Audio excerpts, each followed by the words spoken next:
Welcome to Leave My Business Well podcast. Are you a business owner who plans to leave your business in the next 10 years? Or perhaps you're a business owner looking to protect your business in case of emergencies. Maybe you're a key employee looking to poise yourself as a future owner.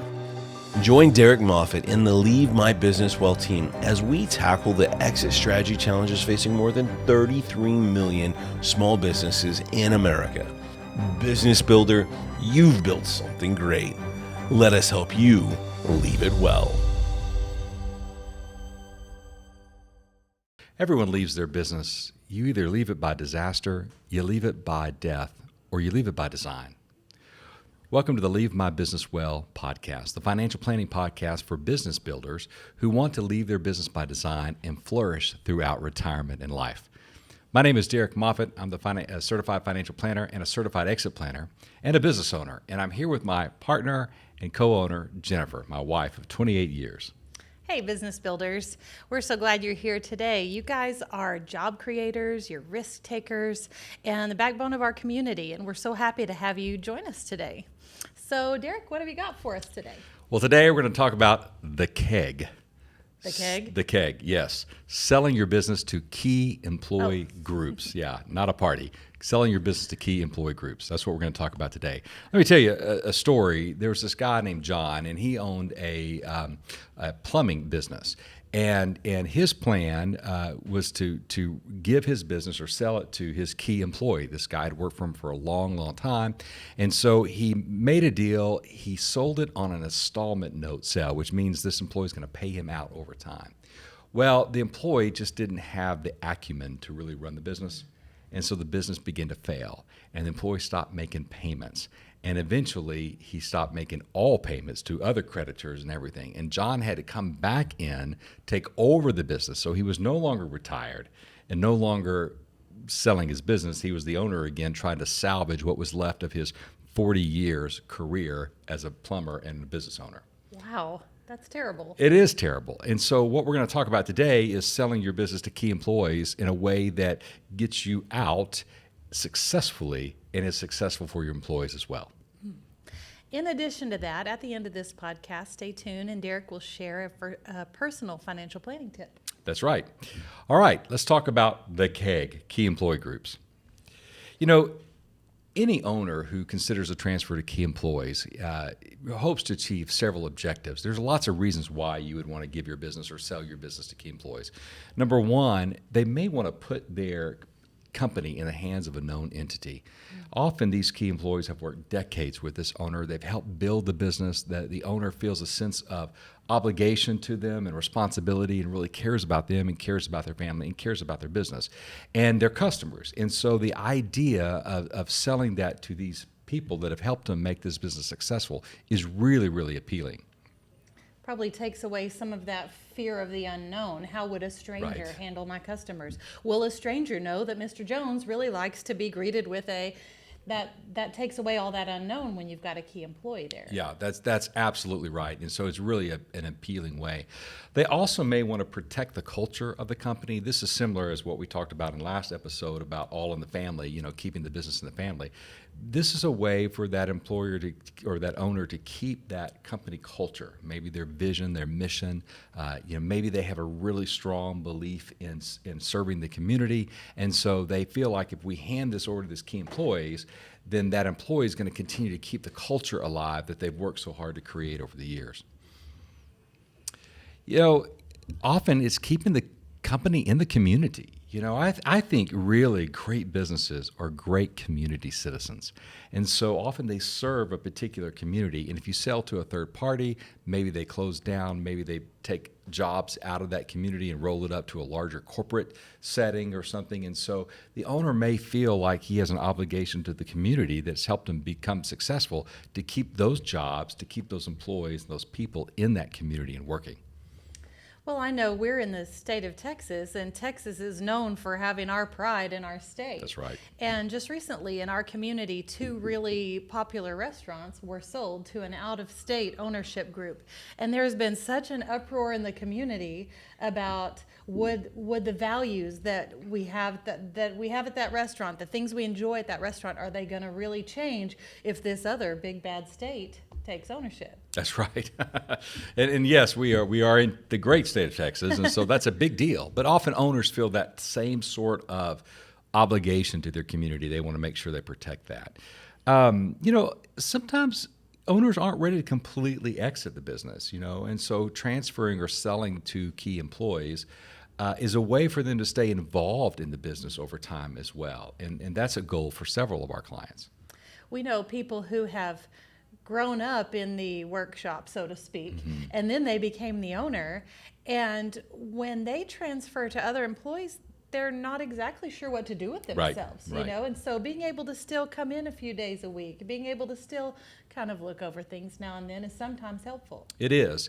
And finally, business builders and owners often want to achieve financial security. We talk about that a lot from the exit planning standpoint, that we want clients to exit in a way that gets them financially independent. And so being able to sell to key employees keeps that business going, and it helps the owner achieve their financial independence goals as well. And so those are lots of the reasons why we find people wanting to sell to their key employees. But those ways don't always work. There Nope. are some perils too, right? Yeah. One of the big perils is that without planning, key employees often don't have the cash at hand to make the purchase of the business. And so as a result, the owner doesn't think, I can't sell to my employees because there's just not enough money there. Well, are there strategies for that? Are there things that can be done about that? Yeah, absolutely. There are ways that you can work with a key employee group to transfer that business over time and still get paid. And this is where that focus on not selling the business, but getting the owner financially independent is really, really critical, because there's lots of ways we can use cash flow to pay that owner the sum that they need to be financially independent while still transferring that in a successful way to the key employees. And so often people that don't have cash, we can leverage the cash flow, and we can work with them in a way that gets both parties satisfied, the key employee ownership and the owner fully paid. So I would think then if you've got a key employee there, that another aspect that might be a problem is ongoing financial risk for the owner. Right, as in the story that we talked about, right, where John continued to face financial risk and never got paid for his business. In fact, when he took it over, there wasn't much of a business left. And so one of the principles we operate with in the exit planning process is we don't want to give up control until the owners have been fully paid. So again, we've talked about a lot. There's a difference between control and ownership. So we can begin transferring ownership to that key employee group, but leave the owner in control until they get all the money out of the business that they need to be financially independent. And so again, this requires time, and it requires planning, and it requires cooperation between the key employee group and the owner. But the bottom line is, you own the business, you built the business, you need to be financially independent when you exit, and we want to make sure you're not giving up control until you achieve that goal. So the owner may need to stay involved even after the sale to help ensure that they do get paid and that the business stays intact. Right, exactly right. So sometimes the owners can't completely exit as fast as they want to in these types of strategies because of waiting to make sure they get completely paid before they give up control. And it does require some ongoing management sometimes. This is where having systems and processes and people that are in place to really drive the results of the company become really, really critical. And I would say, when you're doing your exit plan, there's a lot of things you're going to do, no matter what pathway you choose, that makes sense. One of those is building up a great management team. Regardless of who's going to take over your business, whether that's a third party, whether that's your family, whether that's your key employees, you got to have managers and leaders in place that can operate the company without your day-to-day involvement. That's absolutely critical, and that makes your business more valuable. The second thing I would say is you have to have real good financial systems in place and financial controls. We've all heard the nightmare stories, right, of the person who wakes up and finds out that someone who's been stealing hundreds of thousands of dollars from them over a period of time because they just didn't have good financial controls in place. So having good financial systems and controls is really essential to making any type of exit plan work well. Well, it seems like, if we're talking about the owner staying around post-closing too, that it would be important to have a really defined set of rules and of duties, because you've now got a previous owner who's still there, right, and a current owner who's maybe not in full control. So who's doing what? Who's the boss? It seems like it would be really important to get that really well defined, what that transition of ownership is going to look like. Yeah, I think that's really true. Everybody needs to have clear roles and responsibilities, and those change. One of the plans we're currently working on has these two young guys that are going to, potentially buy the business, and the owners, and we're laying out a couple of years worth of management development plans for them. And what's going to happen is the current owners are working full time today, but over the next 3 to 5 years, their day-to-day operational involvement begins to decline. The last 3 years of ownership for them will actually be very little operational involvement. And then in about year 7 or 8, they'll get fully bought out. And then they'll exit both control, they'll exit financially, and they'll have their exit from, in terms of operations altogether. So it's kind of like this continuum. The management takes more and more responsibility and control while the current owners begin to wind down, and then eventually we get the owners completely paid, and now we hand over that control. Yeah. So what if you don't have any key employees who are willing to take that ownership role? Yeah, that's really important to know. Sometimes employees don't want ownership. They don't want the responsibilities. I had a business owner tell me one time, the great thing about going to work in business is you can work half days, right? That's the idea. You think that you can work, do whatever you want to. The time is yours. You have all this freedom. My own hours. That's right. You can set your own hours. And this lady said that's absolutely true. You can work any 12-hour shift you want to. And sometimes employees don't realize that things that you do as an owner, there's late nights involved. There's work that has to be done. There's financial risk that they have to assume. And a lot of times they just don't want that. They're happy to be an employee. And one of the things that's challenging for those of us that are owners and business builders is understanding that there are certain groups of people that are happy to be employees. They like the predictability, they like the limited responsibility and accountability, and they don't want to own all the risk that goes with that. And as a result, they don't get to own all the return either. But they're okay with that. And that doesn't make sense to me. I've always wanted to own my own business, and that's why I do. But there are people that's what they want to do, and that's okay. So if you don't have people that want to buy your business, you either have to go bring people in, if that's what you want to do, or choose another pathway, because one of the worst things you can do is sell a business or transfer a business to someone who's not ready, capable, or wanting really to do the work that's going to be required to be successful. So if you do have key employee group there that does want to buy the business, right, whether it's one employee or a group of employees, is there only one way to get that done? No, there's lots of ways you can get that done. Commonly, what most people do, they do a long-term installment note, and this is probably my least favorite way of doing it, right? Because it puts so much risk on that departing owner. The owner sells the business, he writes a long-term, I'm going to pay you out over a period of time, and so then the business fails, like we talked about. So I think there's a lot of financial risk with that, but it is an option. You could do a leveraged buyout, which means the employees borrow money to pay the owner out. And so that would be, one type. If the company doesn't have much debt, if there's lots of good assets there, if the key employees have strong financials, they can go borrow the money from the bank, just write a check, and be done. And there's benefits from that. Now we don't have that owner at risk, whether they're going to get paid or not.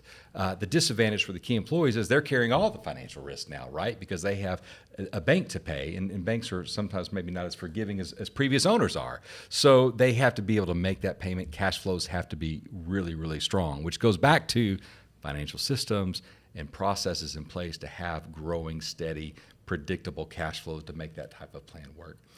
But a third way is kind of a gradual retirement. And this is kind of what we were talking about in the other example, where the employees get ownership in pieces. And so, for example, you might set up like, let's say, a stock bonus plan where the employee has a goal to meet, or the employee group has a goal to meet, and they have to maybe increase revenue or increase profitability by X amount of dollars or percent. And if they do, you're going to give them a stock bonus. Well, now you've given them a stock bonus. They have 5-10% ownership, let's say, and then they have cash flow associated with that. Then you can start to use that cash flow to help them acquire additional shares over time. And this might be a 3 to 4, 5-year process where they're gradually acquiring shares. When they have 40, 50% of the business, maybe then they're able to go out and finance the remaining buyout over time. And there's some strategies you can use in this to make that really affordable for the employee and very tax efficient for the company as well. And so I like this idea. You're giving up ownership. You're not giving up controls. Maybe you recapitalize and you're giving non-voting shares. So you remain in control of the whole process, but the employees are gradually taking ownership, gradually taking more responsibility, and then when they're ready, they can finish the buyout and buy the owner out. That's a lot of good information. Yeah. There's a lot there, a lot of opportunities and a lot of options within that plan. So while we process all that, let's take a minute with a break from our sponsors. And when we come back, Derek's going to give you a personal financial planning tip. Welcome to Threadpool. We're an all-inclusive podcast factory. Podcast made easy.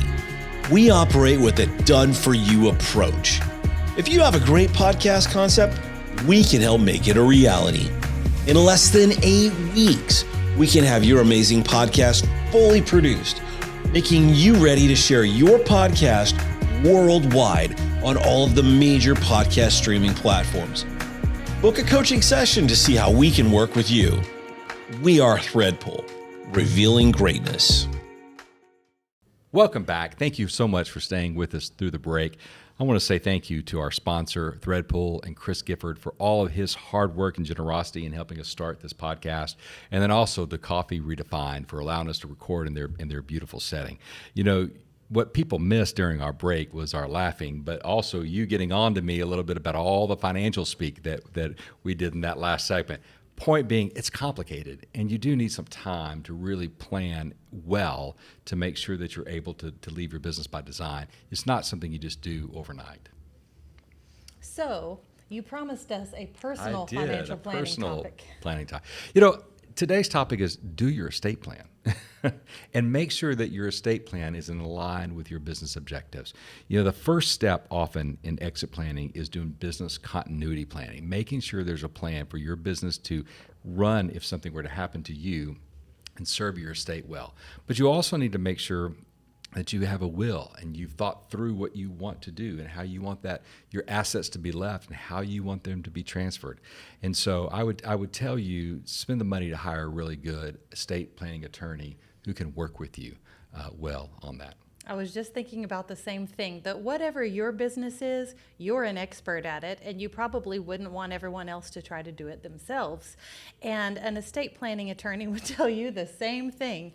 In fact, our estate planning attorney, when we did our wills, told us that she once had a client who had, well, someone who should have been a client. She was once trying to unravel a mess for someone who had actually willed his home to 2 different people within the same will that he did himself online. Yep. So do yourself a favor and get yourself a professional who can help you with your estate plan. Yeah, absolutely. It's an important thing to do.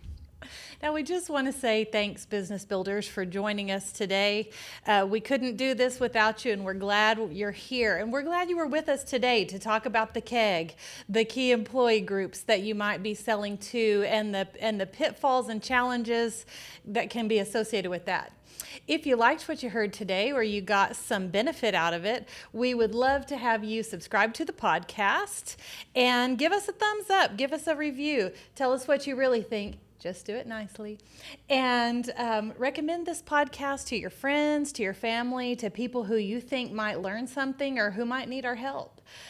You can also visit us at leavemybusinesswell.com and moffatfinancialstrategies.com. And you can visit our Facebook pages at Leave My Business Well and Moffatt Financial Strategies, or Leave My Business Well on Twitter. You can also send us even an email or a snail mail. Just get in touch, and we'd look forward to hearing from you. And join us next time when we'll be talking about third-party sales. Well, as always, we are grateful that you tuned in. Let me leave you with this parting disclosure from compliance. The opinions voiced in this podcast are for general information only and are not intended to provide specific advice or recommendations for any individual. All performance references are historical and do not guarantee future results. All indices are unmanaged and cannot be invested in directly. Consult your legal, tax, or financial advisor before making any decisions. Thank you again. We hope to see you next week when we talk about third-party sales.